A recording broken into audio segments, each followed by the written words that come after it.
నేటి నుండి తెలంగాణ సీఎం రేవంత్ రెడ్డి సుడిగాలి పర్యటనలు చేరున్నారు. ఇవాళ ఉదయం మహబూబ్ నగర్ లో పార్టీ అభ్యర్థి వంశీ చంద్రెడ్డి నామినేషన్ కార్యక్రమంలో పాల్గొనబోతున్నారు సీఎం. అనంతరం సాయంత్రం మహబూబాబాద్ లో జరిగే బహిరంగ సభలో పాల్గొంటారు. ప్రతిరోజు 2 నియోజకవర్గాల్లో సభలు ర్యాలీలలో పాల్గొంటారు సీఎం. ఇవాల్టి నుండి మే 11 వరకు 50 సభలు ర్యాలీలు నిర్వహించేలా ప్రణాళిక రూపొందించారు.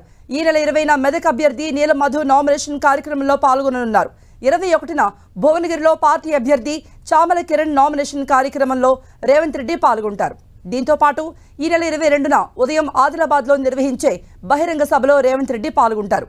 23న నాగర్ కర్నూలులో జరిగే బహిరంగ సభ, 24న ఉదయం జహీరాబాద్, సాయంత్రం వరంగల్లో నిర్వహించే సభల్లో సీఎం రేవంత్ పాల్గొంటారు. ఈ సార్వత్రిక ఎన్నికల్లో వీలైనన్ని సీట్లే గెలుచుకోవడం లక్ష్యంగా రేవంత్ వరుసగా పర్యటనలు చేస్తున్నారు. సీఎం రేవంత్ పర్యటన సందర్భంగా భారీ భద్రత సైతం ఏర్పాటైంది.